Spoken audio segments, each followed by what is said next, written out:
Here we go. This is an overview of the proposed Bear Valley Village project. And the analysis in the EIR addresses four major components. The Bear Valley Village development, which you see an overview of here, the village lift, which would be the connection from the village up to the mountain, some return ski runs from the mountain back to the village, and then some snowmobile parking and loading areas. And here's an overview of the Bear Valley Village proposal, which would consist of about 490 privately owned EDUs. You might wonder what the heck is an EDU. Well, it's an equivalent dwelling unit. So essentially 491 dwelling units. And if you've looked at the EIR, you've probably seen a discussion of how that works. A 50-person employee housing facility, about 64,000 square feet of retail and amenity space in 3 villages here. What's called the South Village, which is the parking lot, B and C area across the street here. The village center, generally in this area. We are sitting in the lodge, which is about right here. Here's the little parking lot across the street, roughly. And then the North Village. So 3 different village areas make up the development. It's currently zoned for about 562 residential units today, which includes density in the building that we're sitting in. And so the proposal here is to take that density that's primarily up in what's called VC1 and VC2 in this area and spread it out and move some of it into the South Village as well. Why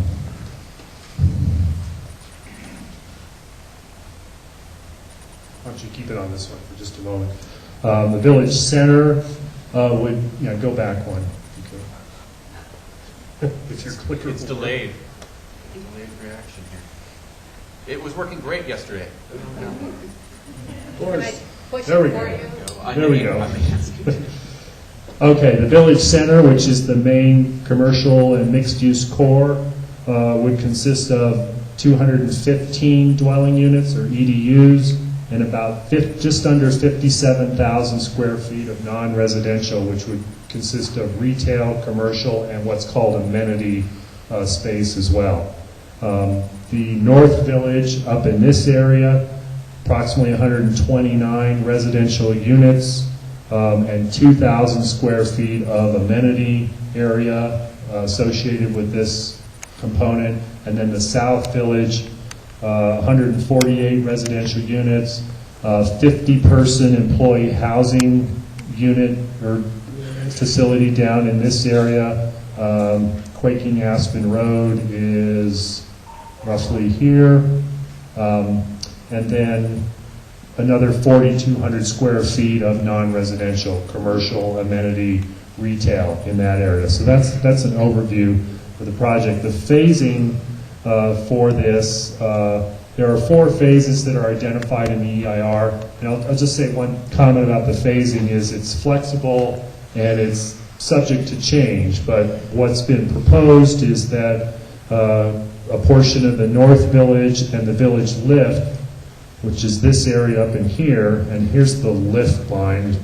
You can see it here, this dark black line that goes up this way, would be the first phase, which is proposed to start in 2010 under construction and be completed in 2011. Phase 2 would be a second component of the North Village, 2011-2012. Phases 3 and 4 would be the village center area, 2013 to 2016, and then beyond that, the EIR doesn't specify dates or project dates for phasing of the South Village and the remainder of the project. What it does say is that the Bear Valley Lodge and Commercial Center would be removed either at the completion of Phase 3 or the start of Phase 4, which is part of the village center development. Obviously, this building would need to be removed for these new buildings to go in. Can you Go tell ahead. us how many dwelling units and how much space we currently have in this area? Let's see, we don't have that information right at hand, but we can look that up while we're talking here. There's Let's. 76 lodge rooms, that's it, in VC1 and VC2. And there's 16,000 square feet of commercial space in VC1 and VC2. Okay. Thank you. Thank you. You're welcome. This is the village lift component. This is a much shrunken, reduced version. This is the village center here. This blue line is the boundary of Bear Valley. Here's the lake here. And the village lift would connect the village center up to Koala at the mountain. That's generally the layout of that. About 1.5 miles long lift. You can go to the next slide. Return ski runs. We're kind of turned around here. Here's the village center. Here's the lift. This is what they call the East Bowl area, but there would be a number of return routes coming down from the ski area down into the village at the kind of the north end here. Here's the home run area here, and then also return routes around this way that would tie into the open space that would bring people back down to the bottom of the lift. The snowmobile parking and loading areas. Here's the lodge today. Here's the little parking lot. What's proposed? This is a county component to the project. Is to widen out this area to create additional snowmobile parking in this location, to route snowmobiles around between the residential property here and where the edge of the parking lot is, this way, and then myself oriented here. There's a new snowmobile trail that the Board of Supervisors has given conceptual approval to that would extend up the open space and tie into Creekside Drive. That particular component of the project is referred to in the EIR. It's not addressed in great detail, but this past year and earlier this summer, I think in August, the Board of Supervisors accepted the recommendations from the Snowmobile Committee to route the trail up through here and tie into the dumpster location on Creekside Drive. There's still a few things that need to be done to make that happen.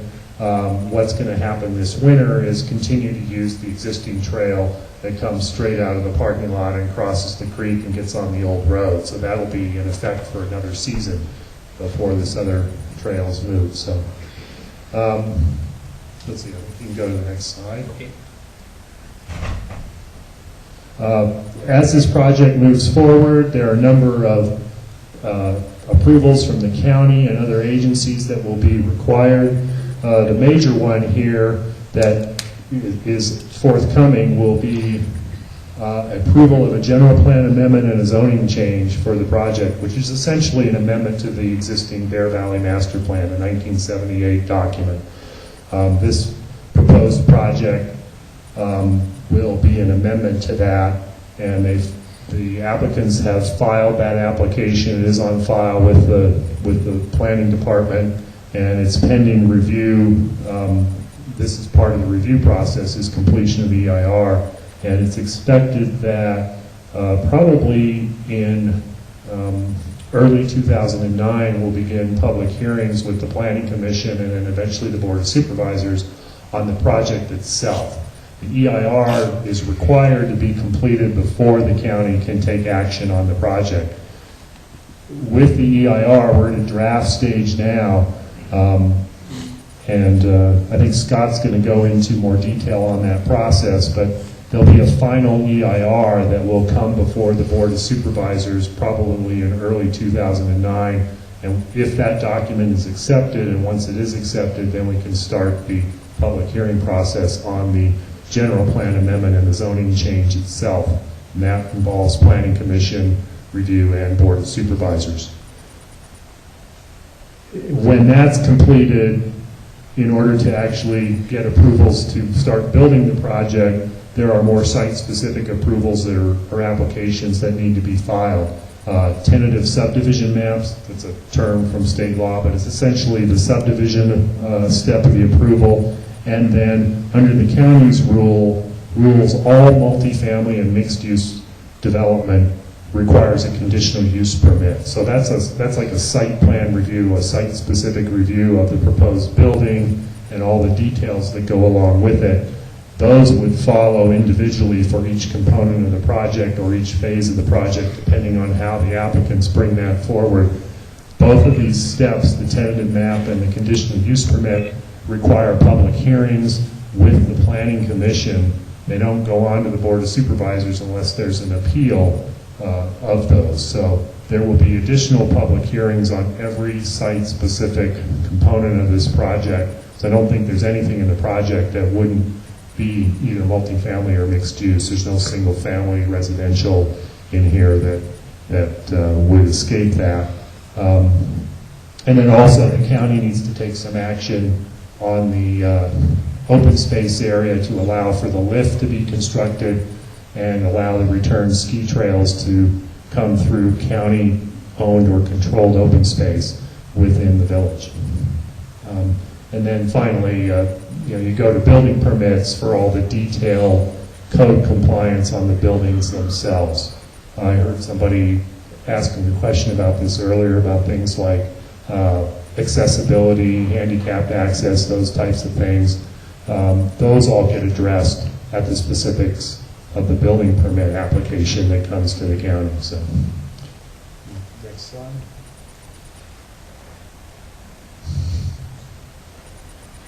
There's a little delay, so I press it once and hope it changes. Press it again. There we go. Other agencies involved in this process, the Forest Service. A lot of folks here may have attended meetings on the environmental analysis, or EA, for the mountain component of this project, which involves a number of improvements up at the ski area.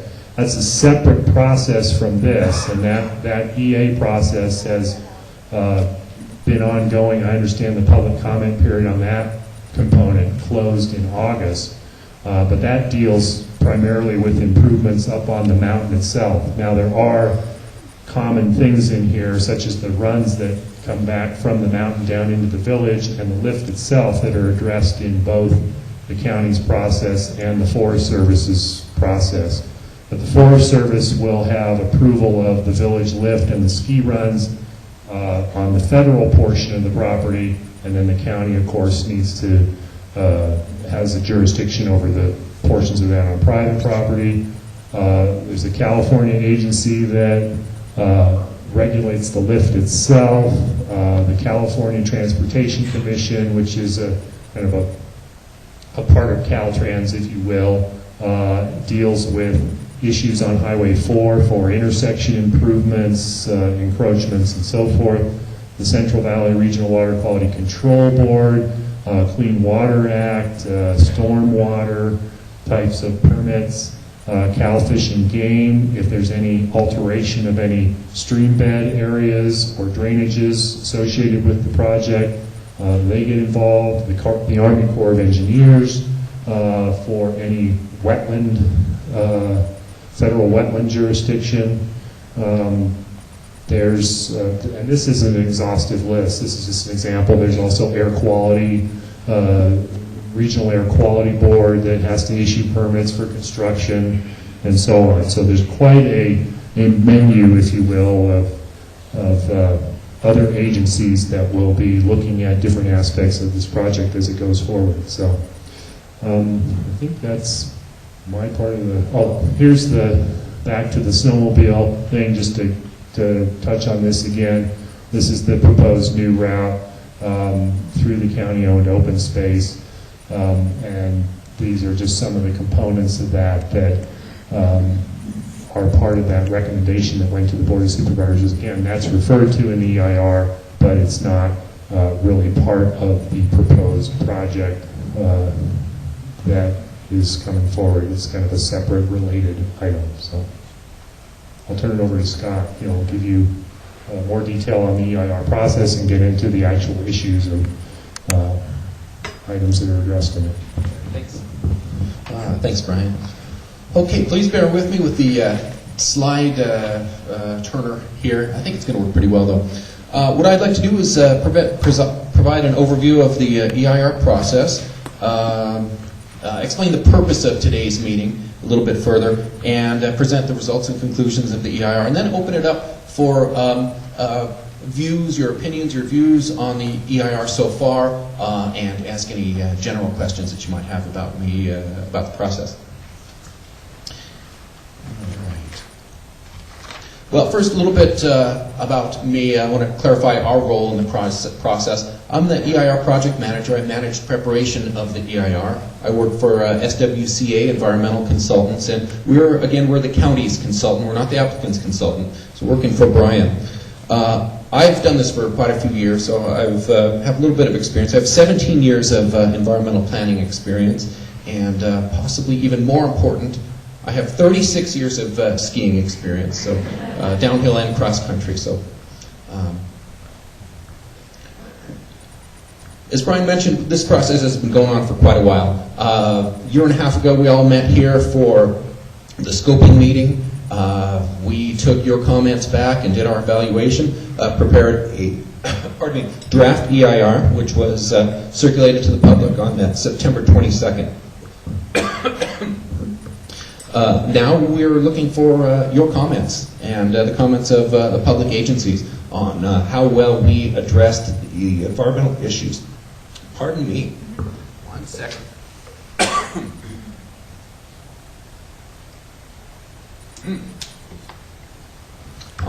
So we want your comments on how we evaluated the project from an environmental perspective.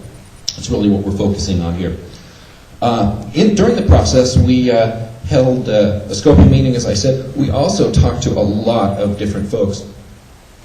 We talked to a lot of folks at Alpine County, as you can see, helped us prepare the EIR. We also talked to a lot of different agencies, the Forest Service, Caltrans, Calaveras County, Calicog, the Air District, Bear Valley Transportation Center, BVRI, the Water District, the Water Company, and a lot of the local citizens along the way. So a lot of folks had input on this EIR. We looked at it very thoroughly. All right. As I mentioned, right now we're in the comment period. Ends November 7th, looking for written comments. Once that's all concluded, what we do is myself and Brian and the other folks will take a close look at your written comments, and we'll prepare written responses to comments on the environmental issues that you raise. Then we'll prepare a final EIR that'll include the responses to comments, the written responses to comments. Any modifications to the draft EIR will be included in the final EIR. And then at that point, the Board of Supervisors of Alpine County certifies the EIR. And I just want to make sure that's very different. That's a different process than approving the project. All the Board of Supervisors is doing when they certify an EIR is certify that the environmental analysis was done correctly. And then the EIR then is one source of information that the Board of Supervisors will rely upon when they decide whether to approve the project. Yep. Before the Board of Supervisors certifies the EIR, is that subject to public hearing? There will be public hearing at the certification hearing. So yeah, so you'll be offered a chance to express your views on the final EIR before the board takes action on certifying the EIR. Okay, other opportunities to comment. This is perfect. Other opportunities to comment are, as you mentioned, the certification hearings. Probably early 2009 is when they'll happen. Approval hearings for the general plan amendment and zoning change, those should happen around the same time, early 2009. We'll be having approval hearings for tentative maps and use permits. That's further down the road. And also you'll have an opportunity to provide input on the Forest Service's NEPA process, which is a separate process. It's parallel but separate. The Forest Service is looking at the environmental impacts of what the mountain is proposing. And that's all the changes that are going on, are being proposed at the mountain. It also includes some of the things we're looking at in this EIR. So there's a little bit of crossover. The crossover items that we're looking at in this EIR that are also being evaluated by the Forest Service are the village lift and also the return ski runs coming back to the village.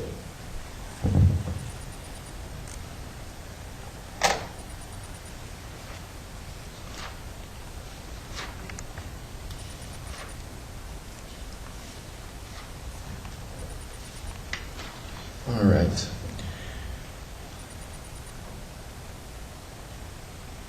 Okay, let's talk a little bit about the purpose of this meeting. Again, this is an information and a communication meeting. It's not a procedural meeting.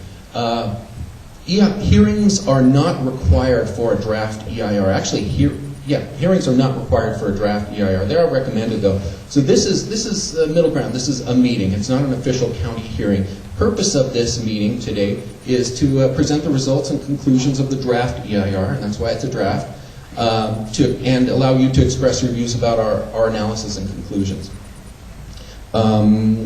Again, we will open the floor for some opinions and comments, but we will not take those as official comments. And here's the part of the CEQA. CEQA is the California Environmental Quality Act. That's the state rules and the state law that requires us to do an EIR for projects such as this one. And as it says, public hearings are encouraged but not required as an element of the CEQA process. We prepared a NOA, a notice of availability, that provides information on how to respond in writing to Brian. You can provide your comments in writing to either his new address on Diamond Valley Road or his old address on 89, if you still have that. You can fax it to him. Oh, wrong number, though. Don't fax it to this number. That is the right number. Okay, please fax to this number if you're going to fax. And you can also email it to him. A lot of comments have already come in via email. And that's a real good way to do it, because that way we can look at them very carefully, organize them, and copy and paste some of the text that you put in there.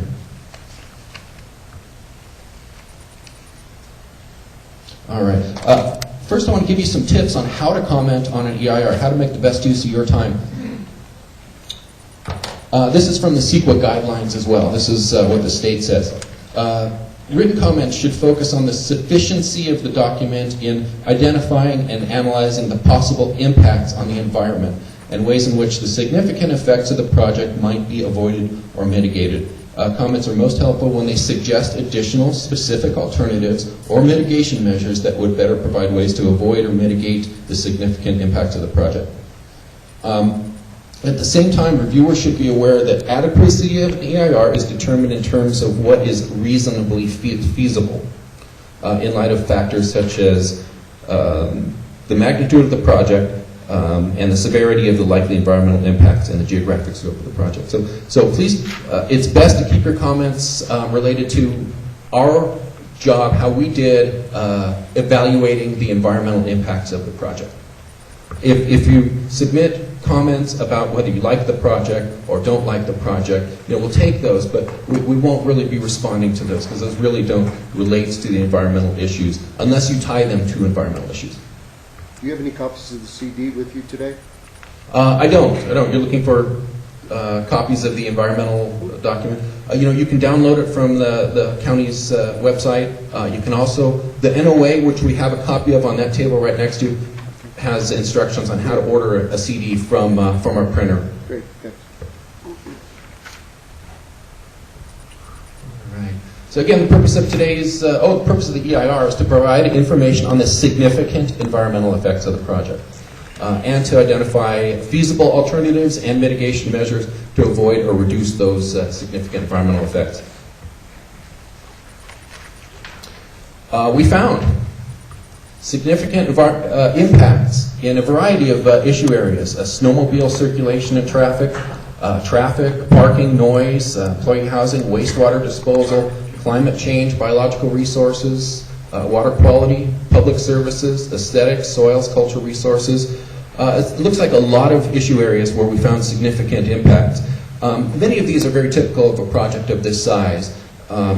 And also I want to mention that the EIR identified mitigation measures to reduce many of these significant environmental impacts to a less than significant level. However, some impacts just could not be mitigated to a less than significant level, and we need to identify those as significant and unavoidable impacts. And there are a few of those, so I'll talk about those in a little bit.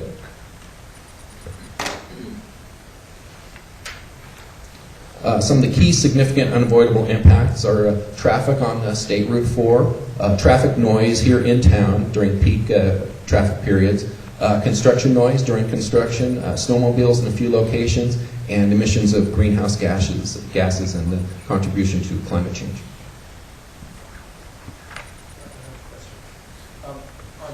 In some areas you had unresolved issues, and read through the EIR, you've got a requirement that the applicant prepare a plan to figure out how to solve the problem. But those things are not on your list of unavoidable impacts. How do we, some of those are areas that I think a lot of people in the room are very concerned about. How do we address, when we comment to you, areas where we're worried that there will be a significant and unavoidable impact, but the EIR says, we haven't figured out how to solve that one yet, so we don't have a specific proposal for you to evaluate the environmental impact of how big it is, etc. The comment or questions about what to do when impact is considered significant, and in some cases there's a mitigation measure that requires a plan to be prepared to address to mitigate the environmental impact. But absent a plan, I read it and say that could be whatever the title was on the last slide, significant and unavoidable impact. Mm-hmm. EIRs are allowed to create mitigation measures that include preparing a plan, as long as it's very reasonable and foreseeable that the mitigation measures and the measures that are listed in the plan, in the mitigation measure. When we do that, the mitigation measure lists a bunch of bullet items, and I'll talk a little bit more about some of the specifics of those. But as long as you're able to reasonably determine that the mitigation measures would reduce that impact to less than significant level, and as long as they're feasible mitigation measures, they appear to be feasible, and they do to us, and as long as you list those measures, that's a valid way of addressing and mitigating for a significant impact. It's very common and allowed. But if there's something that we missed in preparing, in drafting what those kind of mitigation measures should include, please include that. It's exactly the type of thing that should be in your comments. If you can think of a way that hey, this would help mitigate that impact, that should be considered as part of the mitigation plan.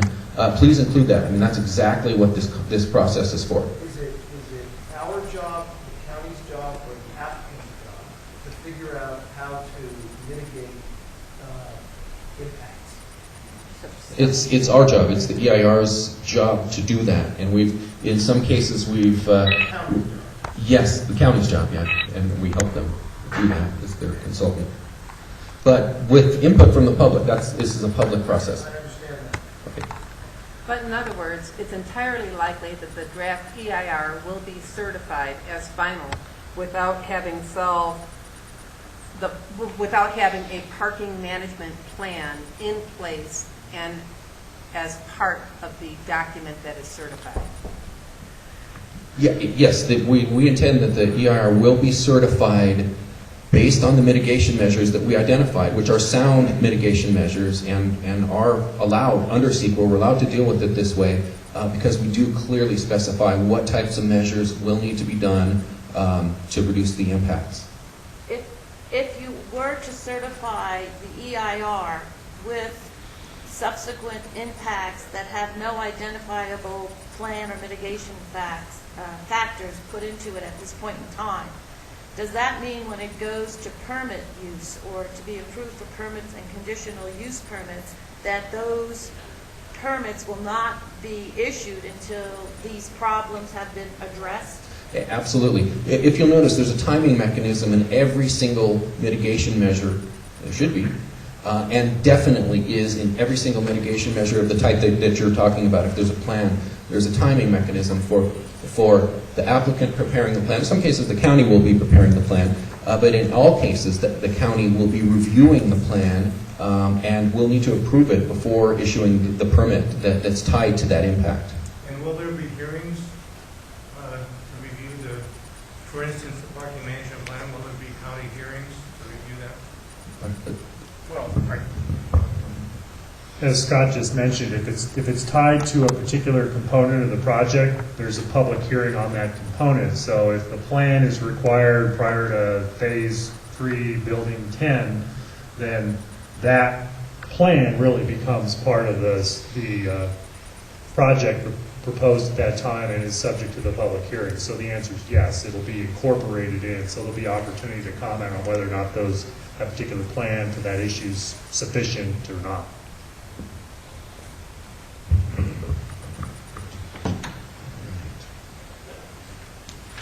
Sorry, one more question. Are those public hearings ones that will occur at the County Board of Supervisors meetings in Markleeville? Or will those public hearings be ones where we get the extra tender loving care that we have grown to expect?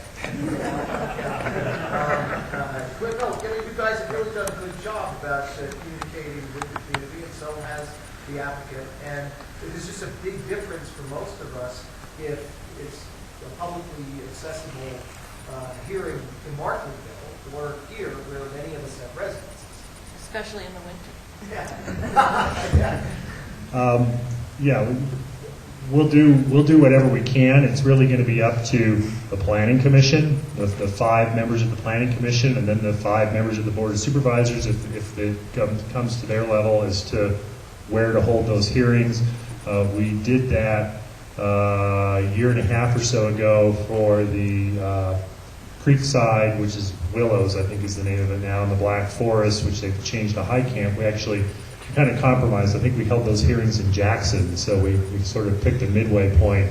I don't know. It's going to be up to the Planning Commission on where they want to hold those hearings, but I don't think we'll be holding them in Markleeville. I mean, I think that's been clear. The Planning Commission will do what they can to accommodate that. So maybe if we could kind of let Scott maybe get through his presentation, and then we can open it up, and the meeting will go a little more efficient that way. That sounds great. Thanks. All right. Well, let's get into it. Snowmobile circulation and parking, important issue. I have to say, this is the only EIR I know of, and I don't think there have been any other EIRs that have looked at circulation and parking of snowmobiles. It's unique to Bear Valley, and it's great. It's been fascinating. So I believe this is a one-of-a-kind EIR in this respect. What we found is that the project would increase snowmobile ownership by about 7%. Of course, the reason for that is that all the condos that are proposed will have automobile access, so people won't need to use snowmobiles to move between the town and their condos. We also found that the trail from the Bear Valley Road closure to the northeast side of town is vital. Some trail between where the road is closed now over to the area of the school and that area, that's vital.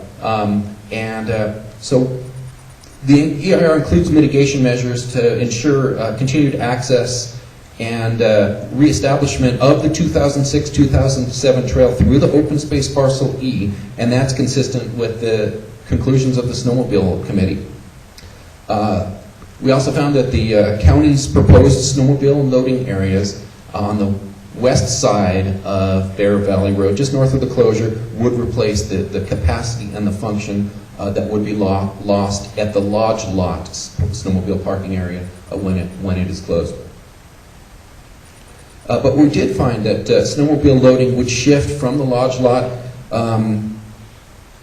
to, well, I'll save that for a minute. I was going to talk about the fire lane at the closure of Bear Valley Road, but I'll save that for just a minute. We also found that collisions between snowmobiles and skiers would not substantially increase. There are very few collisions now between skiers and snowmobiles, and not expected to increase.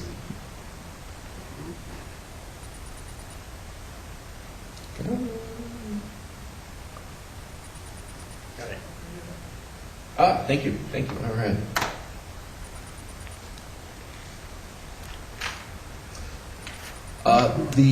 We also found that the new snowmobile parking area on the west side of Bear Valley Road would increase noise at the Sundowner condos, but that would occur primarily during the daytime and, of course, only in the wintertime.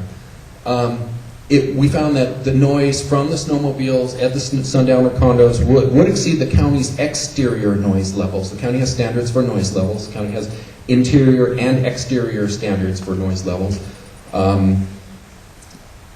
And that the snowmobile noise would exceed the exterior noise levels, but not exceed the interior noise levels. So I guess what that means is if folks are outside the Sundowner condos, during snowmobile season, and enjoying the outdoors of the condos during that season, the noise from the snowmobile parking area would exceed the county standards for exterior noise levels. But when they're inside their homes, inside their condos, it would still remain, the noise levels would still remain below county standards, within acceptable noise levels.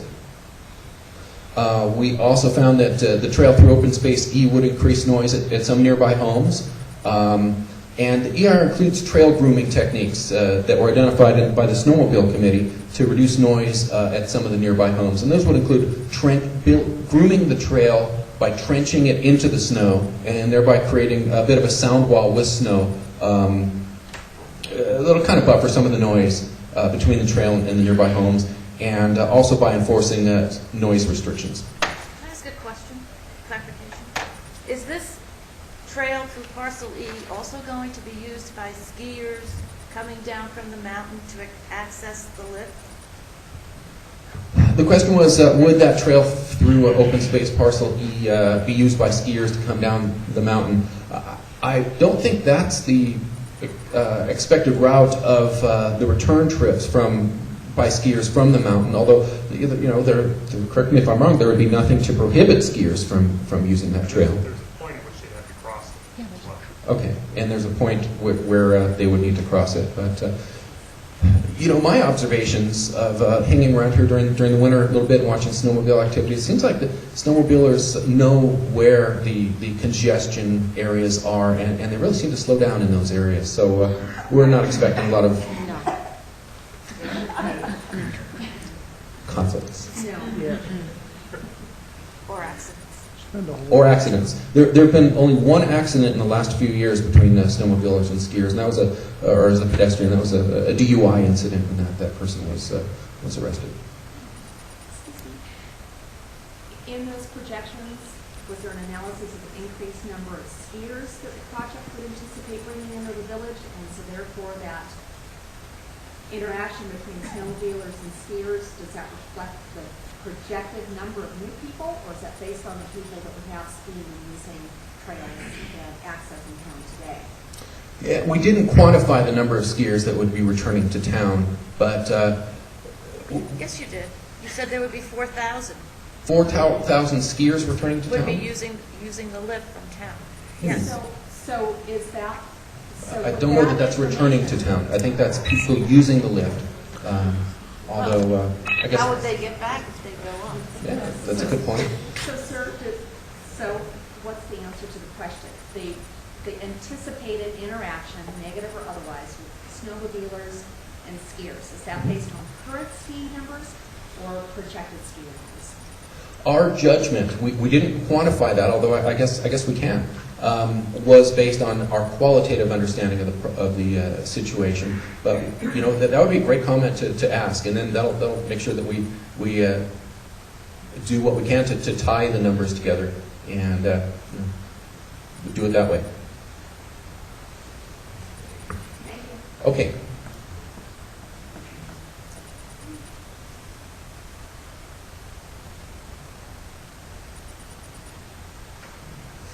And your There it is. last bullet there, the Mhm. same applies about internal versus external noise exceeding the limits? You talked about the condos Yep. and the parking there. What about the trail through the open space? You don't have to go back, it'll take you a few minutes. But the last bullet was about the trail through the open space. What about the noise there? Yeah, the EIR did talk about that. I don't know that we specifically mentioned the noise levels at those homes, but we did identify that there would be extra noise at some of the homes near an open space. Okay, let's talk about the Bear Valley Road closure a little bit. The lodge lot will be no longer, at some point, will no longer be available for snowmobile parking or snowmobile loading. And what would ultimately happen is, let me back up just a second. The county's proposing to widen Bear Valley Road on the west side to allow some snowmobile loading to occur there. Now, the EIR acknowledged that some folks would continue to use the end of Bear Valley Road, which is a fire lane, and I saw it myself. I saw folks using that fire lane for snowmobile loading, which is not legal. And we acknowledge that that would probably increase when the lodge lot is closed up.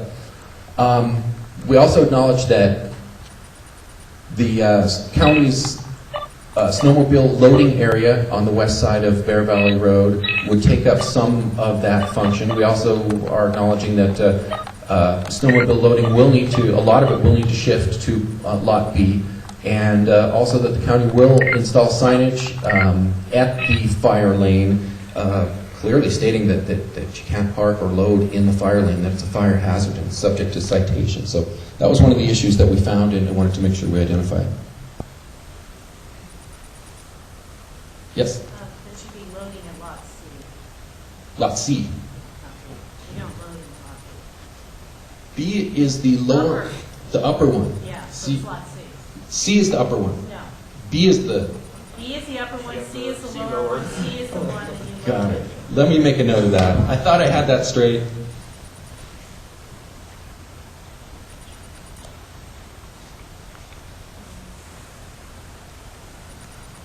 Great, thank you.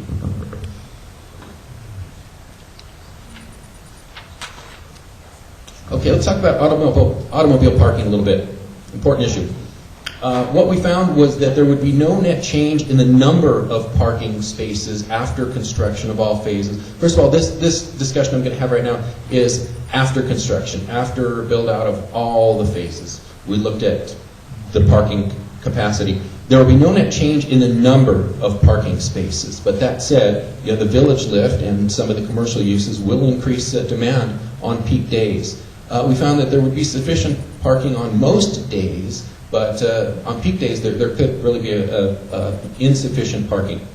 So what we identified is one of these plans. It's a parking management plan that will be required. That the applicant will need to prepare a parking management plan for review and approval by the county before they're allowed to build. And some of the details of the parking management plan include parking surveys, annual parking management reports.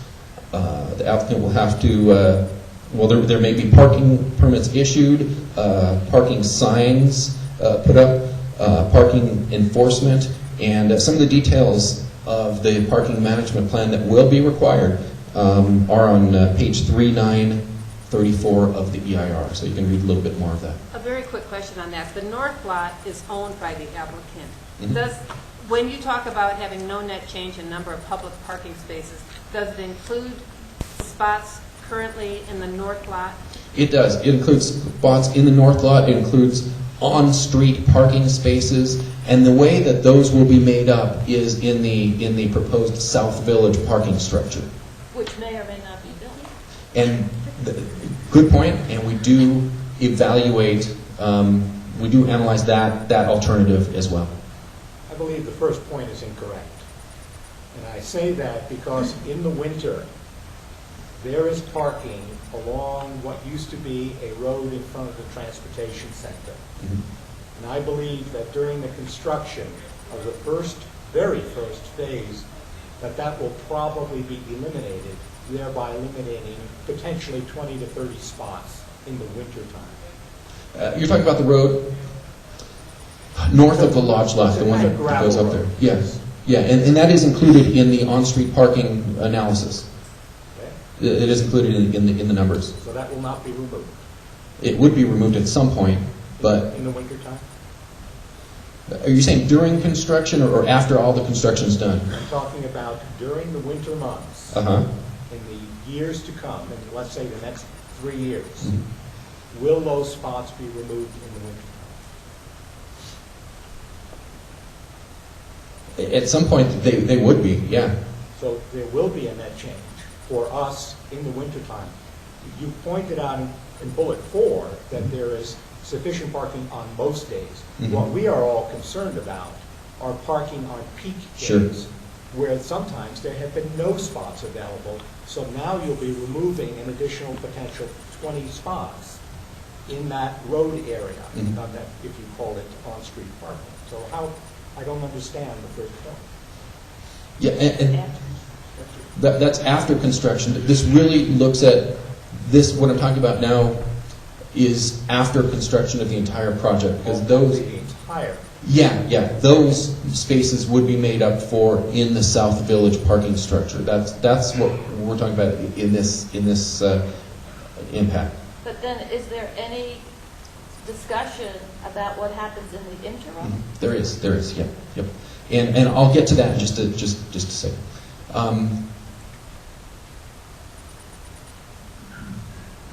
Okay, well, we talked about the parking management plan. You can please look at that page for details if you want more. And submit comments on if there's other ways to mitigate that impact. Appreciate that. Okay, traffic impacts. Yep. I just have a question. What about the unbuilt on existing single-family lots that should have reasonable expectation of being able to park in the public parking lot? Did you count 2 parking spaces for each of them?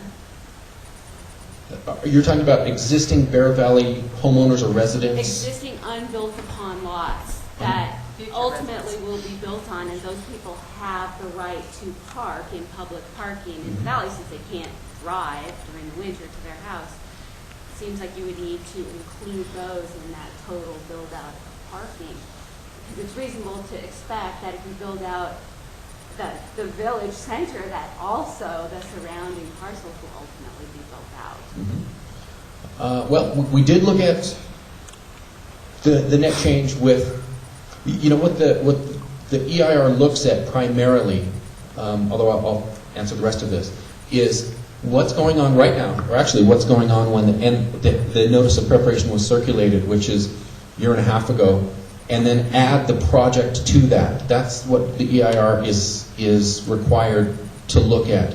But I think what you're bringing up is more cumulative impacts. What happens with build out of the master plan, which is a reasonably foreseeable project. I believe we did look at parking, cumulative parking. I'll have to look back at that and make sure that we did. But I'm confident we addressed it. I think the report indicates that you dealt with the existing private residential homeowners' parking needs at the present time, but did not address future. What we did In the report. Okay. I'm glad you bring that up. We should look at that in a cumulative sense. And if you plan to comment, please bring that up. So, just to put a fine point on it, the difference between the last 2 slides were that those were parking after construction. Traffic was Yep. analyzed in great detail during construction. As far as I can tell, there's no analyzed impact during what is at least 8 years of construction, from now till 2016, which is when you get done with the first 4, and before the construction of the South Village parking construction. Is there, I'll make a comment, but I'd just rather ask you since you're here. Sure. Did I miss it as I went through this? and that whether or not there's a plan for the next, call it 8 to 10 years, to help me figure out what the impacts are. No, that's an excellent question, because it is something that needs to be looked at, and we did look at traffic impacts and parking impacts during construction, which also means intra-phase. What happens during construction activities, actually from having construction equipment moving around the town and parking, that kind of impact. We also looked at parking impacts between phases. And what we found was that, of course, well, as you know, No Name Road would be closed for at least 3 years. During construction, there would be some lane closures at certain points to allow construction access. There would be reduced roadway widths during that time because one reason when No Name Road is closed during the winter, Bear Valley Road will need to be two-way because otherwise there'd be no way out. So that'll reduce the roadway widths during the winter. We also identified that there might be some hazards to pedestrians and bikes, and that a construction traffic control plan will be required. And the details of that plan include providing public outreach to let everyone know what's going on and solicit input during this process, to identify temporary traffic routes, reduce daily construction equipment, measures to reduce daily construction equipment traffic, provide safe pedestrian routes, and a variety of other measures to make sure that there is adequate parking at each phase of development, which means before the South Village gets built. So we did look at that. The details of that plan are on 3.938 of the EIR. So please take a look at that, and if you've got comments, please send them in. And that plan will need to be approved by the county, reviewed and approved by the county before each phase of construction. That'll make sure that there is adequate parking when there needs to be adequate parking, which is, of course, at the peak times, which is when it's most exacerbated. Yep. Due to changes in snow park or off-road availability for people who come up just for day use in the winter too, if it's fogging, they're not coming to ski, they're not paying any fees or prefer not to. And until the new snow park or snow park expansion takes place up at 207 and Highway 4, there's a huge increase of numbers of people that come in who want to enter in someone's front yard and live in town. Have any of those numbers of people and the demand they put on parking and on the village at this time been included in your analysis until that new snow park might potentially diminish some of that demand on the village? So you're saying that there are huge numbers of people that come in to use this as a stopping point because there aren't as many places available down the mountain to bring their kids up into snow play. So they come here and they park and find a place to play in the snow in the parking lot where the snow's been plowed in people's front yards, etc. So there've been, I can easily say dozens, I don't stand there and count, but there are many, many, many, many, many people with large families that come up to use the village and the parking to do that. So have those numbers of cars been included in your analysis of impacts in town until potentially those people will no longer be parking here because it will be an additional snow park added up the highway? Did you count them? Did you consider them in parking space demand? Well, how about this? Can I ask you to submit that comment in writing, and then that way we can give you a accurate, reasoned response. So it doesn't sound like it? Well, it's not included in the draft EIR. Okay, thank you. And I have to admit, I haven't done my homework on that at this time. I apologize if I'm asking questions because I haven't yet read that, but I will. Thank you. Okay, but suffice it to say that we're confident that we did identify the impacts correctly on parking, identify mitigation measures that will feasibly reduce the parking and traffic impacts.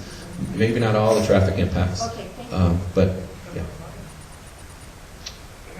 Okay. Parking impacts during construction. All right. What we found is there will be reduced parking during construction and between phases. There will be less street parking available. North lot will be removed in Phase 3. Lots B and C would not be available during the South Village construction. That's proposed to happen during one summer, so hopefully that won't be a huge impact, but we did call that out as a significant impact. And replacement parking will need to be provided, and we included that as a mitigation measure. And it'll need to be provided by the applicant.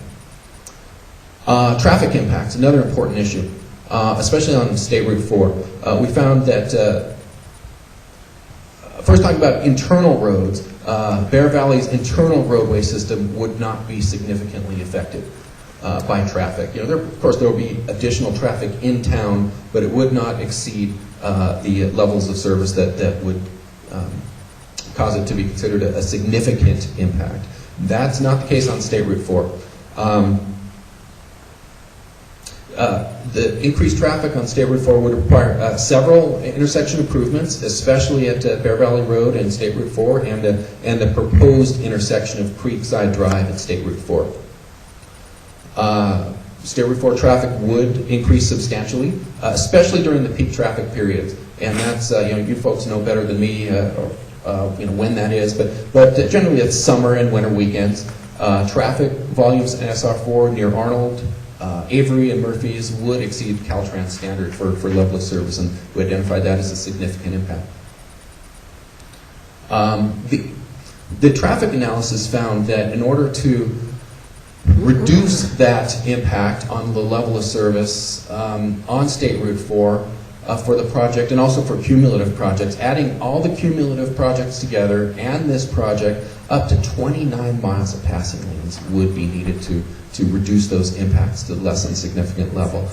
But that's a lot. That's adding 29 miles of passing lanes on State Route 4, and what we found is that would be undesirable for environmental and aesthetic reasons. Would also be financially infeasible for the project. The fees of doing that would make the project financially infeasible.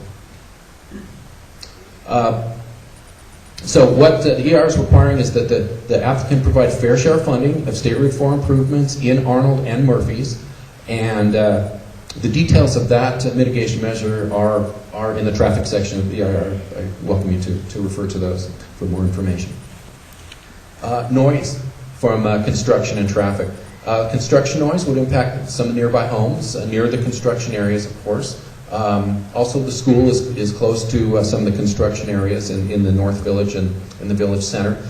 Construction would occur primarily in the summer, and so the construction noise would occur primarily in the summer. Some construction might continue during the winter. Typically, that's interior construction that doesn't generate as much noise because it's inside the buildings. We identified mitigation measures that will be needed to reduce those impacts, like limiting construction hours to certain hours of the day and certain days of the week. Locating stationary equipment as far away from homes and schools as possible. So equipment like generators, things like that. Equipment that can't move will need to be located as far away from the homes and the school as possible. And they'll need to implement quiet pile driving technology. There may need to be some, I know it sounds funny, as quiet as possible is probably how I should have phrased this. There may need to be some pile driving to support some of the foundations of some of the buildings. Traffic noise. Traffic noise would increase at peak times on peak days. They would increase, but traffic noise would increase and would be noticeable at some of the homes on Creekside Drive between Quaking Aspen Road and No Name Road, and at the school. And this would, of course, mostly happen during peak times. However, although the increase in traffic noise would be perceptible, it would increase by about 5 dBA, and that's anything over 3 is perceptible. It means that you say, hey, it sounds louder to me. Increases less than that amount you don't really notice. It's not that clear. But there would be a noticeable increase in traffic noise, but the resulting increase, the resulting noise levels would still be below the county's recommended noise levels. And we found no feasible mitigation to reduce the increased traffic noise at peak periods. Employee housing, an important subject here. We looked at employee housing and found that the project, after build-out, could add 260 non-construction jobs like ski instructors, not construction workers, but bartenders, waiters, folks to take care of the condos. We also found that the project, after construction, full build-out, would generate demand for 78 employee housing units. Again, that's peak season and full build-out. And it would generate demand for construction housing too, because some of the construction workers would commute from their homes. Some would probably relocate up here too. It's nice up here. The project would include 50 employee housing units. The timing of that hasn't been set at this point. So what we needed to do is identify this as a significant impact, that there may not be enough employee housing available. And that's the impact part. Now I'll talk about the mitigation part. We're requiring the applicant to prepare an employee housing mitigation plan that includes adequate housing for each phase. No phase would be approved if there's not adequate housing available. They'll need to identify the existing supply, estimate demand by phase, describe feasible, REIR describes feasible mitigation measures like constructing the 50-unit housing facility early if needed, early in the process if needed, establish a rental housing placement service. They have that in North Star, where the ski area actually takes a hand in matching up available rental housing with the employees who need it. The ski area applicant might actually rent or buy existing homes, as they've done with the base camp. It's not a home, but it's now employee housing, or build additional housing. So there will need to be sufficient housing available for employees before any phase, demonstrated before any phase is approved. Yes? If they're going to construct a 50-unit employee housing facility, why doesn't that also include parking for that facility? It does. There is parking. It doesn't say it in the report. Yeah, the parking needs for the employee housing facility are considered in the parking So it's study. going to be under the facility they're building? Not there, but I would imagine in the. I have to look back at where that's been identified, but those numbers are considered in the total number of parking spaces that will be available after construction. It is evaluated, but again, please feel free to raise that in your comments. Water and wastewater. We found that the Lake Alpine Water Company has existing water rights to serve half the project. They have pending water rights applications in, and if and when those get approved, they would serve the entire project. No phases will be allowed to be constructed without sufficient water. But again, there is sufficient water for about half of the project. Wastewater is a little bit trickier. We talked to the Bear Valley Water District. They have sufficient physical disposal capacity, but they don't have the authorization to use that. Authorization to use their disposal capacity depends on upgrading their system to tertiary treatment. They were supposed to have had that completed by October 1st, but they've requested an extension till later in the year, and I don't know if they've heard back yet about that, but no phases will be allowed without sufficient authorized wastewater disposal capacity. And the applicant will need to provide fair share funding of the wastewater improvements needed to ensure there's enough capacity for their project. That's very typical.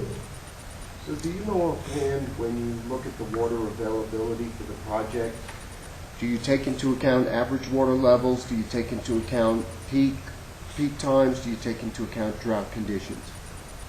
What do we take into account?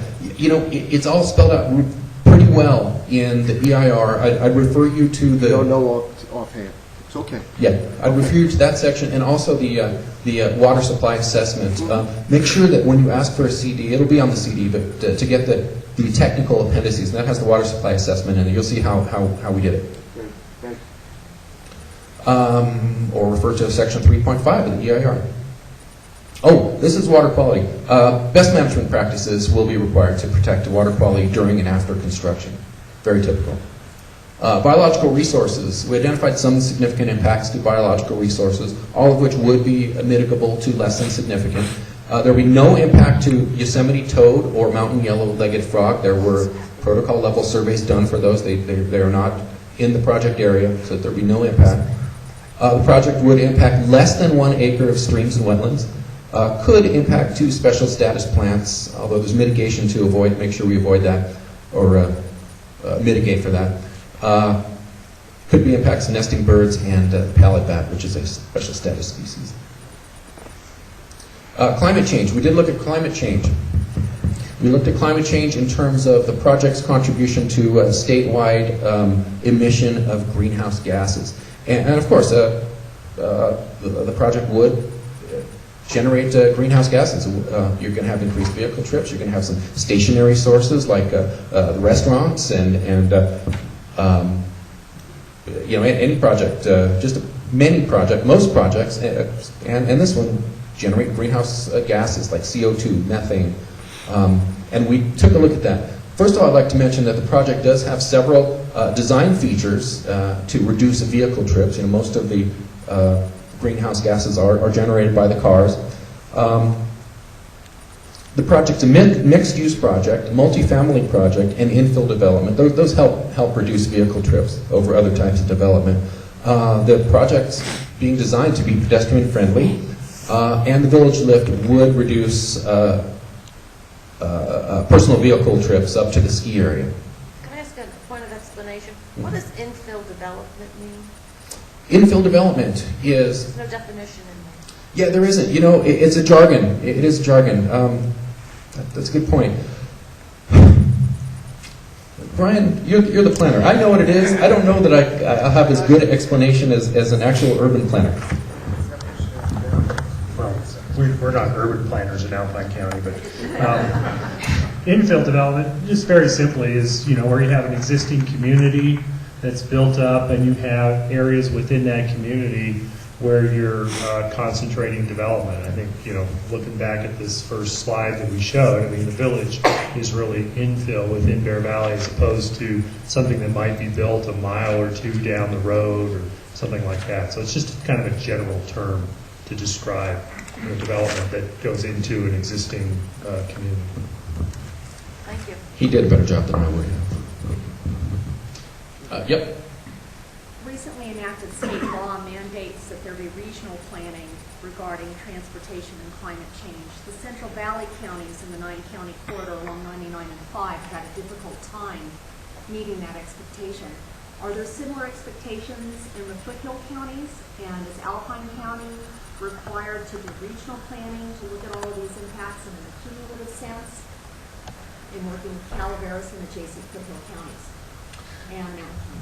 And that's a good question. It's more of a regional planning question, as you mentioned. I can't speak on behalf of Alpine County and other local counties about how they're addressing climate change and greenhouse gases on a regional basis. However, I can say my mission in this EIR was to evaluate would this project have a cumulative impact, because it is a cumulative impact. Would it contribute to a cumulative impact on climate change? And we did look at that. But is there a requirement that this be done in conjunction with looking at a broader scope of the regional picture? No. That's not required of Alpine County? We do look at this in terms of cumulative impacts, statewide emissions of greenhouse gases. We do look at it in terms of the overall emissions generated by the state, but no, our analysis isn't tied into a regional planning analysis for greenhouse gases, and we don't need to on this yet. So Mr. Peters, could Let Michelle. thank you. Okay. Alpine County participates in the Tri-County MOU Thank for you. regional transportation planning. Okay. Thank you. Can I ask for a clarification? Yes. On pedestrian-friendly as a design feature of the project, is that just meaning that the project as built will be pedestrian-friendly for the residents for the residences that are being built in the project. I don't mean it to just refer to that. Because otherwise, if you live in a house up the hill, it's not pedestrian friendly. You still have to drive down to Sure. the. So I was just trying And- to understand what Sure. the definition of pedestrian friendly is. Yeah, exactly. You know, this project isn't meant to allow you to change your driving habits. But yeah, it's meant to allow the folks within the village and folks within the community who are moving among the commercial the commercial land uses, the parking structure to the village lift. You know, that there will be galleries, pedestrian arcades, pedestrian plazas, bridges going over Bear Valley Road and No Name Road. That's what I mean by pedestrian friendly. Does Alpine County have green building or similar, LEED certifications that are required for this kind of project? That's part one of the question. Part two is, if yes or no, how did that factor into your climate change analysis and mitigation? Yeah, as I understand it, Alpine does not have a requirement for LEED type of building, but one of the mitigation. Well, let me flip to the next slide. Talk about mitigation. I see a hand in the back. Just on the pedestrian aspect, what I'm hearing is that focus on all the new development. In the earlier traffic report, we talked about streets becoming tighter because of traffic closing to No Name Road. There's a lot of pedestrian traffic around there today that only can walk on the street. And I haven't seen any addressing of pedestrian traffic with all the other increases in narrowing of the streets. You're talking about how would pedestrians get through during construction or between phases while No Name Road is closed? And after too, I mean, Creekside, Waking Aspen, Bear Valley, that whole circle. What's the pedestrian and bike, aspect of this project? Okay, well, we do look at, to address your question about traffic construction impacts or between phases, we do look at pedestrian, impacts on pedestrians getting around town during those phases. We do acknowledge that would be inhibited a little bit.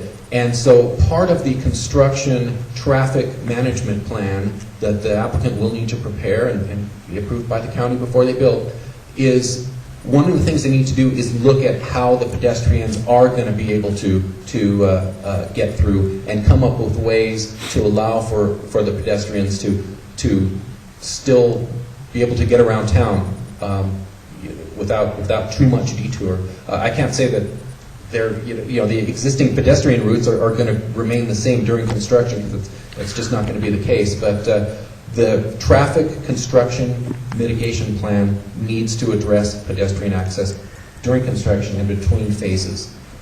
As far as the pedestrian after construction, you're also talking about that. I believe we do look at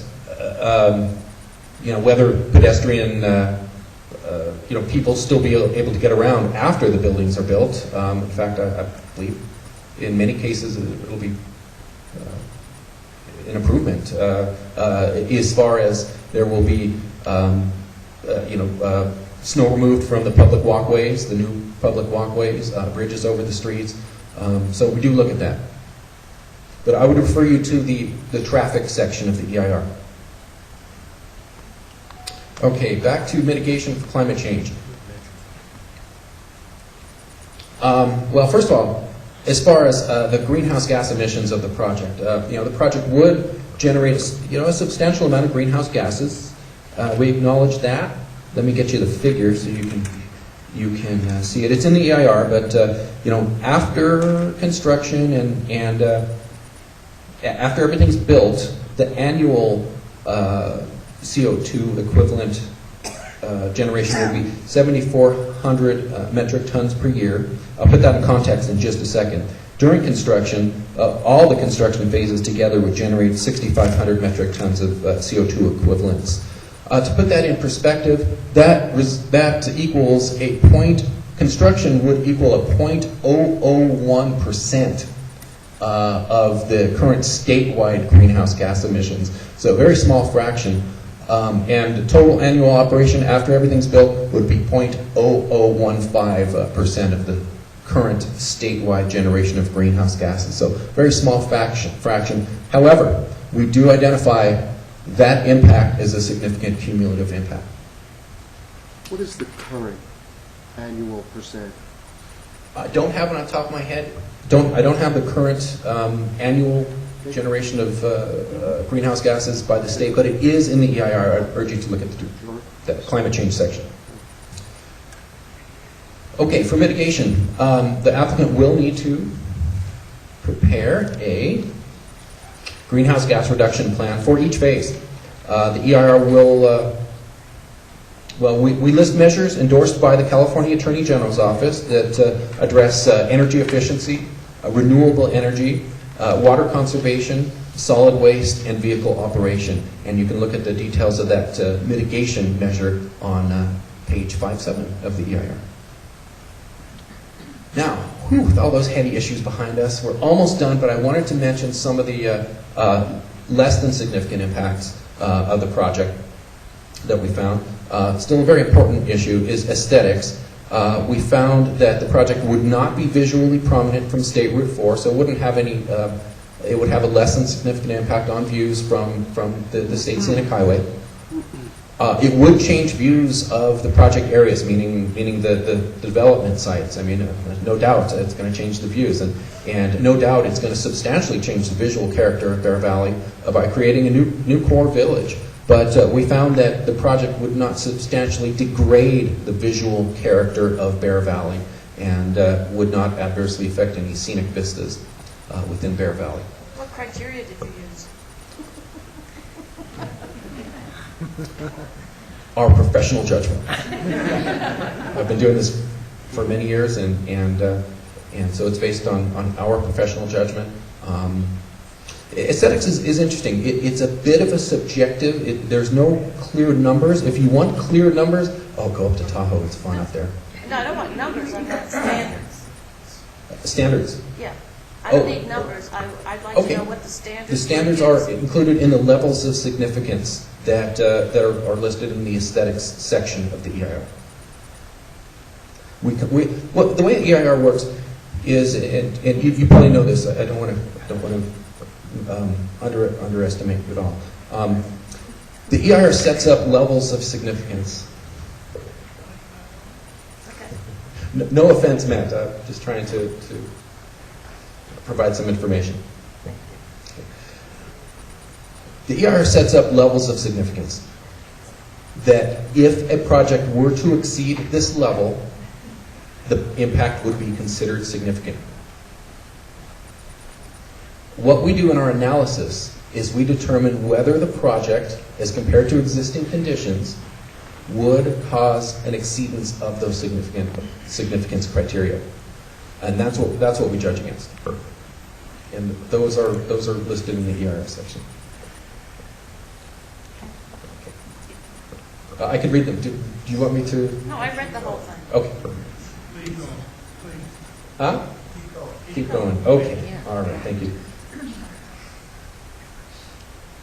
Okay, population and housing. Project would add 491 equivalent dwelling units to Bear Valley. I think Brian talked about what those are.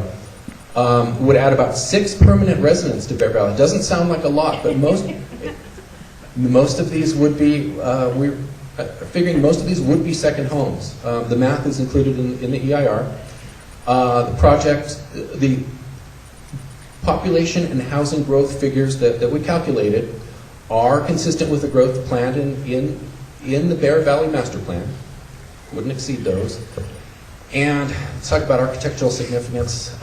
As beautiful as this building is, I love this building, it's not considered architecturally significant under CEQA. And also the fireplace mortar, we took a look at that as well. We had our archaeologists, several sets of archaeologists, look at the mortar and the fireplace. That's also not considered a significant archaeological resource because it's been moved out of its context. However, I understand the mortar would be reused in the new village. It's not. We have it as a mitigation measure, as a recommendation. There would only be a requirement if we found a significant impact. If we found the mortars to be a significant archaeological resource, then we have to identify mitigation. In this case, we recommend mitigation, so a little bit of a nuance. But as I understand it, the applicant is planning to incorporate the mortar into the new development. Okay, wrapping up soon. We looked at alternatives. We had to look at alternatives. It's part of the process. We looked at 3 land use alternatives. The proposed project, that's the main focus of the EIR, so we thoroughly looked at that at full level of detail. We also looked at the no project, which is essentially build out under the land use that's authorized in the 1978 Bear Valley Master Plan. We also looked at the North-South Village alternative, which means what would happen if the South Village were not built. And what we found is that the no South Village alternative, there's some pros and cons. That alternative is the environmentally superior alternative because it would generate 1/3 fewer vehicle trips. It would generate less construction noise, less demand on utilities, and generate fewer air pollutant emissions, including CO2 equivalents. But on the downside, we found that the no South Village alternative would have less public parking because no structure would be built. So the structure, the number of parking places proposed for the structure in the South Village are more than what's on Lot B and C right now. So there would be less public parking without the South Village. It would not meet all project objectives because there would be no parking structure. Surface parking lots B and C would remain. And without the South Village, the project would not provide all-weather parking for town residents and guests. And that's one of the objectives, the county's objectives for this project. And I'm just about done. I'm sorry. Please go ahead. Please go ahead. South Village, did you look at the impact on the parcels behind it that have not been built on yet but have approved tentative maps and final maps? In what way did we look at? Well, you're potentially preventing access to those lots, or making that access so undesirable as to lessen the value of those parcels.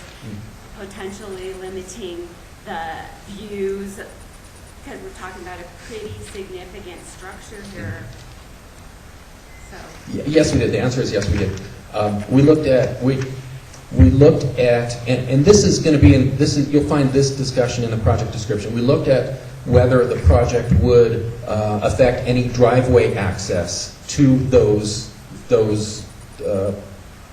properties for the future. We also, our aesthetics analysis discusses views from nearby properties.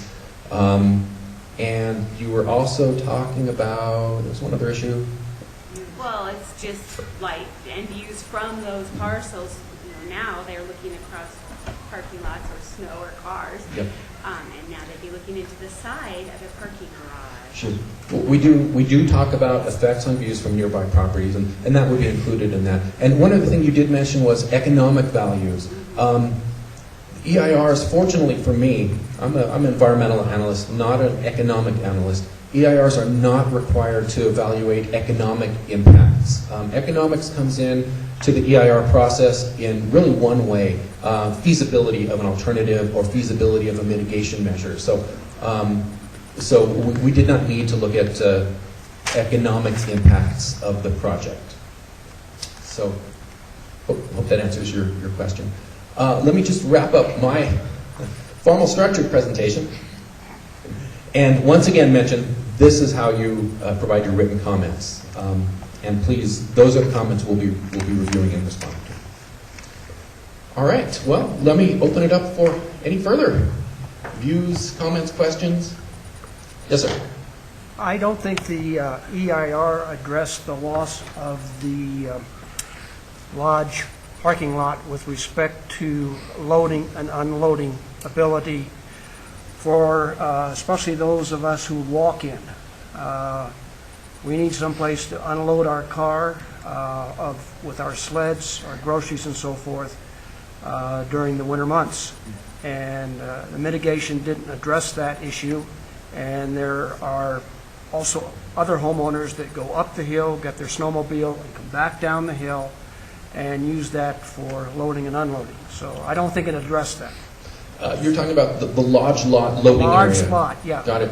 And it did. We did acknowledge that use would be lost and will need to be shifted over to what the county is proposing, is widening the west part of Bear Valley Road, just at the road closure, to allow some loading to occur there, to partially offset the loading that would... But that blocks the emergency access if you load in that area. Okay, let me show you. Let me show you. I can show on the diagram what the county's proposing. Yeah, but there's no room for a turnaround there. People are going to be backing up, and it's going to be a big mess, especially on Friday nights and Sundays when people are coming and going. It's not a feasible situation. Okay. Well, please, I encourage you to... Well, why don't you go back to the slide and show us what you think is the resolution? Yeah, I've already sent in a written comment, I believe. Okay, great. It's one of the first slides.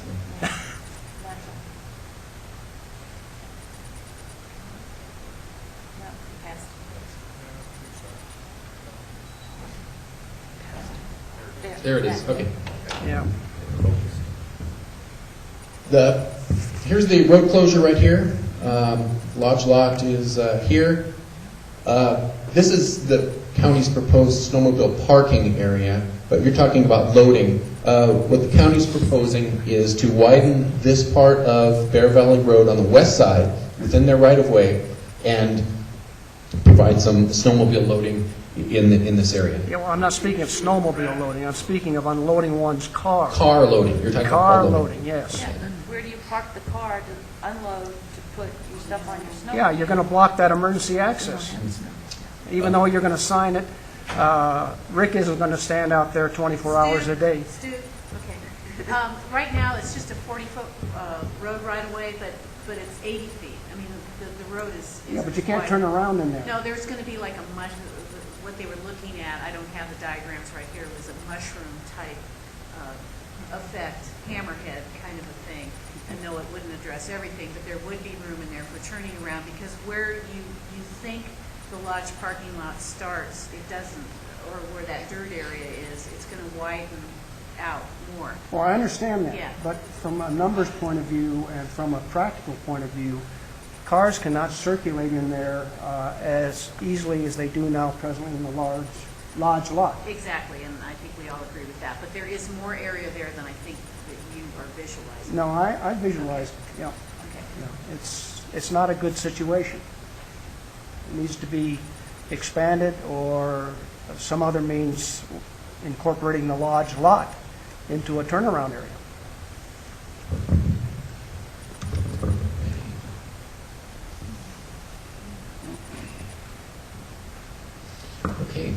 Okay, thank you. Yes, sir.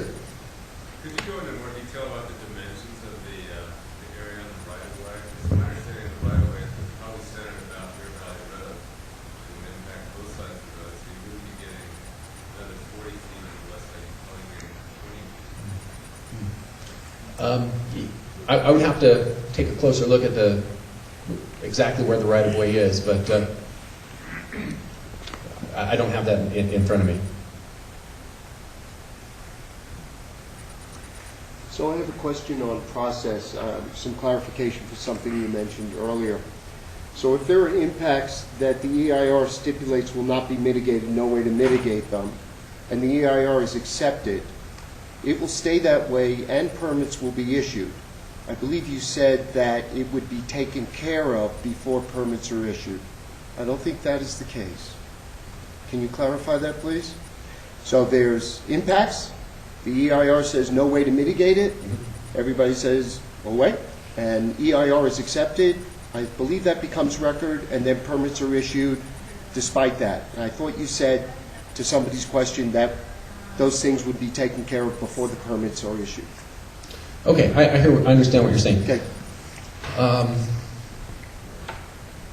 Some impacts, most of the significant impacts, almost all of them have mitigation measure identified to help lessen the impacts. They're not always able to lessen the impacts to a less than significant level, but it would still help reduce the impacts.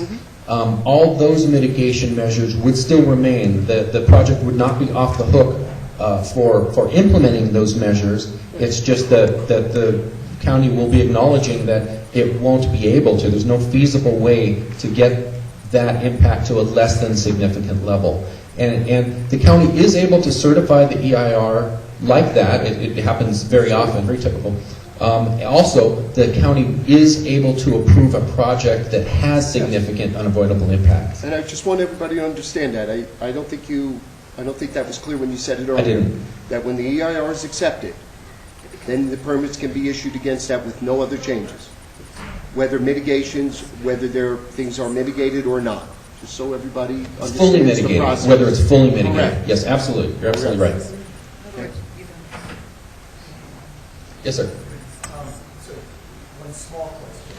Does the EIR anticipate where the bus will ski area, which the EIR does say would continue to operate, where that bus would be loaded and unloaded relative to the snowmobile turnaround, the village lift, the parking, et cetera, et cetera? Did you address that at all? I'll have to look back at that and make sure. It doesn't designate a place.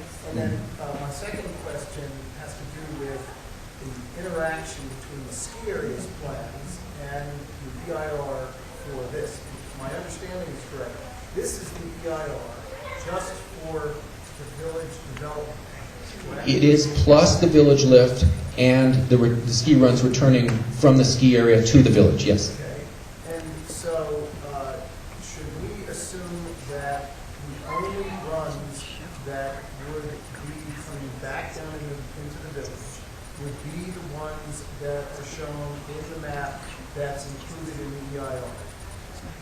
Yes. And that they would be exactly where they are shown there with no change? No, you shouldn't assume that they will be exactly in that location. However, the EIR evaluates the impacts at a level that, regardless of where the final location of the ski run is identified, we've evaluated the impacts, disclosed the impacts, and have mitigation for those impacts. So it'll cover it. If I can zero in with everybody's patience on one aspect of one run. I had heard that the Black Forest condos were going to be plowed all the way up to Black Forest condos. And what I could tell from where the green line is and where it comes down to the back road, Creekside Road, that it's much further down past the Black Forest condos down near the dumpsters. And so I heard a disconnect between two different planning aspects. And that's why I was wondering, can we be comfortable that if we all accept this, that's the way it's going to be?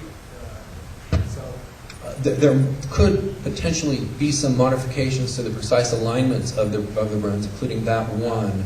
But our mission was to evaluate the impacts of providing those runs, the environmental impacts, and so the EIR's analysis would still hold up. Okay, good. So let me ask the question. Rich. Oh, Martin, how are you? Good. Very good. Yeah, so the one run which goes there along basically former access road will come into Creekside in the turn way above Black Forest. Go through open space area behind Black Forest now. So it actually surrounds Black Forest, and Black Forest is built improved. When Black Forest is not moved, I would imagine people will all take Creekside Road or whatever it's called after that. There will be room run around Black Forest. Okay, so that's directly opposite the houses, including mine, on a piece of Shimpy that runs along the creek. is probably just below that. That's correct. Thank you. The EIR, as far as I could tell, didn't address the cutting, I assume you have to cut some trees, or you have to create a run, and the grooming that would need to occur on parcel E that goes behind, that's, the open space where some of the park horse runs and it's otherwise public space. So does the EIR address that now? We do talk about tree removal from the ski runs. We do talk about the need to do some grooming and possibly some grading, although probably not grading in this location. So we do evaluate the impacts of providing the ski runs coming back. I don't know the location. I'm sorry. I haven't had a chance to look at that. I don't know. I will look at it. So what I'm hearing from you, Martine, means that map isn't right. There are a couple areas here. I can solve another one from here. Okay. I think it's that there's a revision respect to the book. There are only three fingers into the village, not 34 Above the lake. There may be some refinements to it, but we knew that, and so we evaluated the impacts of constructing and operating those runs. To be very flexible. Regardless of the precise alignment, we feel we've covered evaluating the impacts of the runs. With respect to the ski runs, coming back through open space, I have a concern. And my concern is that basically we are using open space for commercial purposes, which is to access skiers from the mountain to come back to the village.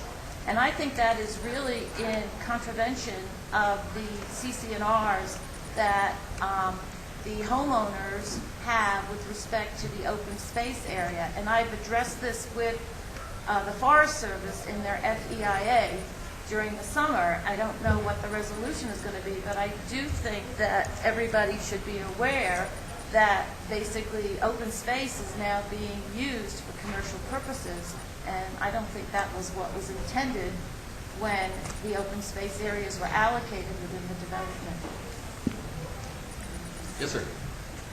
I want to make sure I understand what you've told us about the parking situation. What I think we have at the present time, in the busy weekends, the parking lot is full, jam full. This project will add 491 effective dwelling units, which means 491 automobiles on those busy weekends. No one. And the mitigation measure is that the applicant will be required to take some surveys. Did I understand correctly? No. No, it's more than that. All the residential units will have underground parking, so those will all be taken care of underneath the condos themselves. 491 additional parking spaces there. The sufficient number, whatever the number that's needed for those, will be provided underneath the buildings. So the proposed development will add no additional cars to the external parking. No, not exactly the case. The commercial uses, restaurants, shops, that will generate some parking needs. The village lift will generate some day skier demand, and we talk about that a little bit we do talk about that in the traffic section. So there will be some increased demand from other aspects of the project besides just the residences, and those. So we do evaluate that, and though that additional parking will be taken care of in the South Village parking structure. Scott, correction to that, the retail commercial space is parked under the retail space. The retail commercial space is under the buildings themselves. So Parked under the buildings also. okay, there you go. Thank you. So, still on parking, the one comment I saw in the EIR, how you estimated parking, was that you estimated one space per dwelling unit, I think for the sorry? 1.5 For the new development.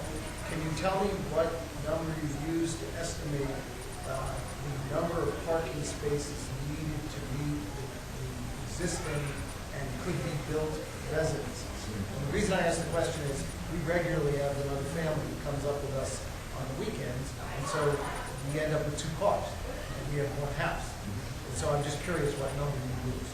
Well, I'll need to refer you to the traffic section for the methodologies. You know, I don't remember at the top of my head, but I'll have to ask you to take a look at I that. can submit it as a question. That would be great, thank you. Or comment. Two for Yeah. homes. Two for homes, thank you. 1.5 for condos and 1 for commercial and retail space. That's the formula they used. Thank you. And that's what was put forth in the 1978 Bear Valley Master Plan, which this supposedly listens to. Yes, it does. Yeah. It listens to and amends. Thank you. I appreciate your help. Yes. I would like to discuss the EDUs. Okay. According to the 1978 Master Plan, VC1 and VC2 were granted the privilege or the right to develop 200 condos, and I think it's 364 lodge units. And when you add that together, now you're saying they have 500 and whatever the number is, 83 EDUs. In the 1978 Master Plan, it indicated there would be so many beds per unit. Two. The way I read the proposal, under the 1978 Master Plan, there would have been something like 1,000 beds, and now under this new plan, it's almost 1,800 beds.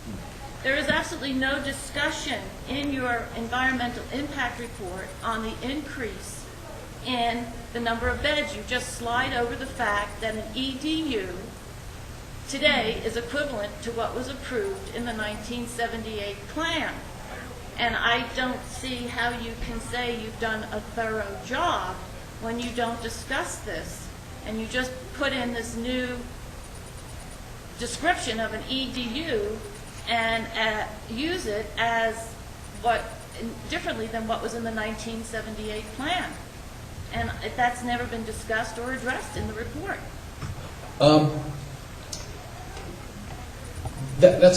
You bring up a really good question. That's one of the things that we wrestled with a little bit.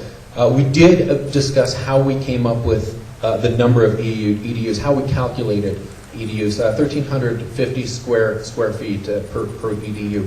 One of the challenges we had is that the BVMP, the 78 BVMP, does identify the number of beds, number of EDUs, and each unit would have 2 beds. Is that 2 bedrooms? Is it, how big is that? How many square feet is that? It was very clear that in the original 1978 master plan, these 2 parcels were entitled to build 200 condos with 2 bedrooms each. I will grant you that it wasn't specific in terms of what the size, square footage was, but there was a density allocation put with the plan, and in other parts of the plan is very square footage allocation, especially with respect to the south of Highway 4 development. And so you get some figures in there in terms of square footage. But there is no way that you can say that a condo unit is the same as a lodge unit, because a condo unit by itself, in addition, has to have a kitchen and living space and dining space, as well as the bedroom. So when the project proponents are saying that they are being gracious and reducing the number of units they're entitled to build, I really feel as though what they've done is they've substantially increased what they're being allowed to build, even with their proposed reduction. And I don't think the environmental impact report addressed the issue of the numbers of people being put into this parcel and what its impact is on the area. And then, on top of it, it doesn't address the impact with all the other with all the other structures that are allowed within the master plan, because there are still these other condominium developments that are going to be allowed. So if the original master plan had an overall development in 1978, this project doesn't tie it into what has already been approved. Now, I spoke to somebody in the planning department, and he said basically this will now be the new master plan. You consider it just an amendment to the new to the old master plan. But I just think that, the old master plan was going to have Bear Valley built out in 20 years. Well, we saw what happened. And several years ago, when you had your first scoping meeting, one of my comments, which has not been addressed at all, was, what if you build this and nobody buys? And we now have a great example sitting behind parking lots B and C. And that's not been addressed at all either. So, there's no sunset provision on the EIR. If it's adopted, this project can go on forever without any sunset clause. It just seems very, very grandiose project. Another problem I'm having with it is that if you read some of the other prior reports that came out, it seems to be that the county has only so many people and so many skill sets available to supervise something like this. And that doesn't talk about the fiscal impact on the county. Where are they going to get the people to monitor this project? Now, I understand there's supposed to be a fiscal impact analysis. It was supposed to come out in August. It's still not available. And so how you can go through a certification project where many elements are still missing is kind of like very unsatisfactory at this point in time. Just some comments for you to address. Thank you. Noise level. In the EIR, there are 5 impacts, and 4 of those 5 are acknowledged to be still significant and unavoidable after mitigation. There is no mention at all of noise emanating from the project. The EIR does talk about this being a rural area with a noise level, a dBA, of in 20 to 40 range. No measurements are taken, but it's assumed to be that way. Now, what, if any, mechanical air handling issues associated with the project might increase the ambient noise level at night? I know that there's a zoning ordinance that says 60 dBA at boundary, but for those people that live near this project, if there are significant air handlers with an underground structure or AC or something else on the roof, it is very likely that those homeowners will be affected by this. And because we have a granite ridge, it's possible that that sound will travel even further up the valley. So why wasn't the emission after completion of the project addressed in the EIR? We did talk about operational noise impacts, not just from traffic, but from the project itself. And you relate to a 60 dB at boundary level. Is that right? You've read it, that section, more recently than I have. Okay. That's a zoning ordinance of Alpine County. I may need to respond to it. And I think that, just as a general comment, I think that a 60 dBA at a boundary level for a rural environment like Bear Valley is totally inappropriate. That's just a comment. But that's the county standard. That's the county standard. I'm sorry, Yes. I have to run, but before I I just wanted to express appreciation to the 2 people who are here and to the other people who helped you put this whole thing together. Right? I read through the EIR. It was comprehensive. It was well written. It made sense to me. I'm not a specialist in most of the areas. I thought you did a good job on it. There are things identified that I don't like, right? But there are a lot of things in life that I don't like. And I get along with some of them, and I think that you guys did it and I get, particularly if my wife tells me, that's the way it's going to be. Right? And I just wanted to express appreciation because you're trying to help us accommodate to a project, you're trying to help the project accommodate to us, meet all the guidelines. It shouldn't be adversarial between you and us, you're helping us, right? We are homeowners in the county, and you're county servants, and you're trying to help us, and we appreciate that. So I just didn't want that to disappear as we all find things that you get us geared up. I get geared up about stuff too, but you know, there's an awful lot of stuff in here that you all did a great job on, and that nobody has any objection to, and we all tend to focus on the things we have a problem with instead of expressing appreciation for the rest of it. Thank you very much. I appreciate it.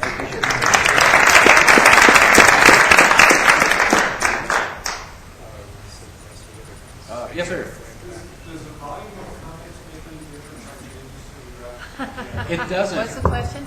Does the volume of comments carry any weight as to changes to the draft? No, the quality of the comments really makes the difference. And if you can really focus on the sufficiency of the environmental analysis and the mitigation measures that are proposed, that's what will really help. That's what we're going to be responding to.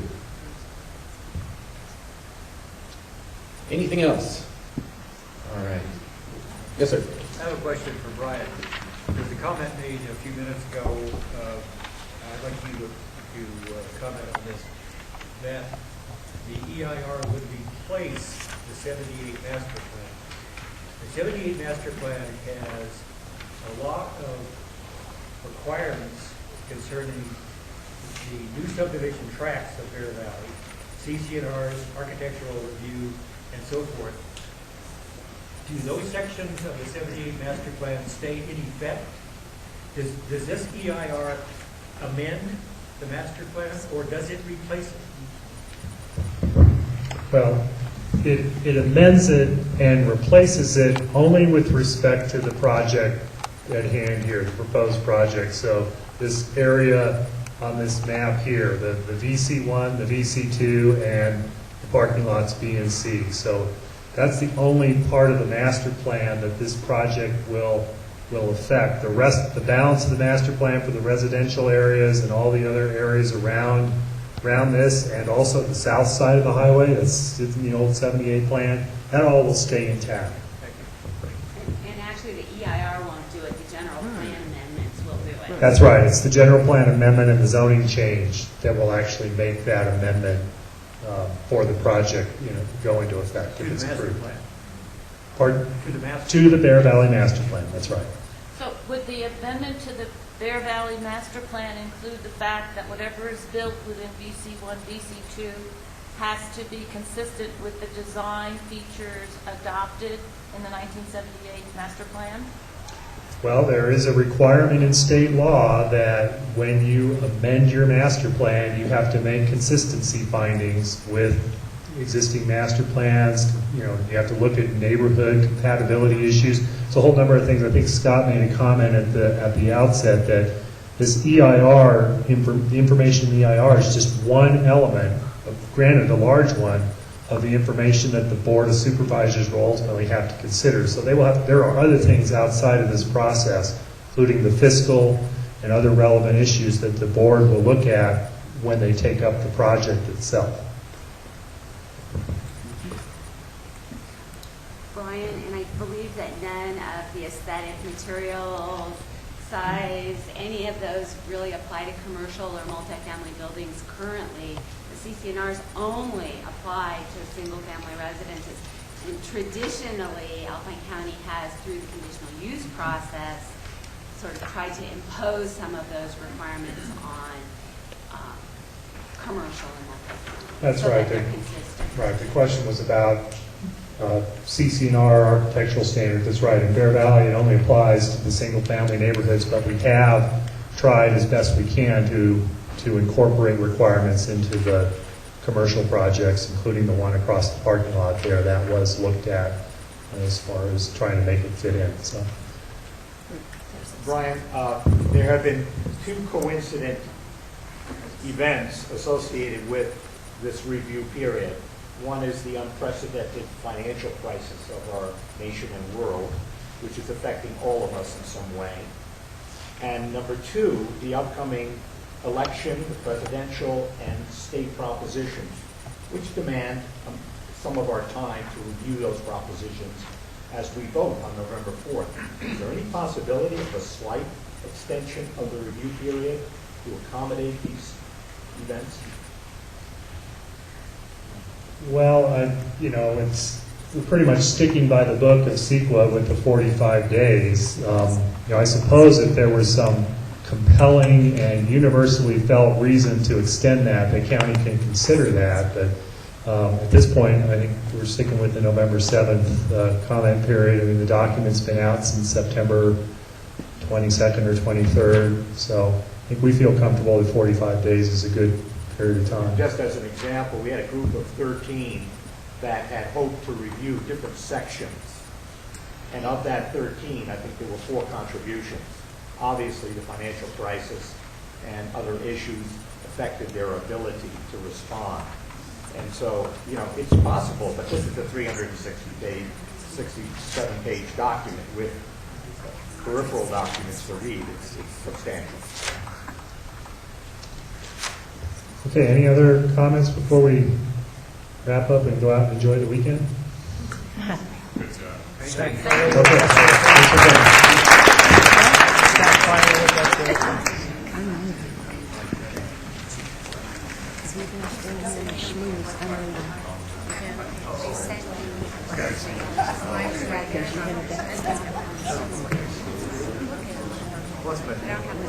I'm just going to tell Barbara she can swing by the house if she wants my coffee.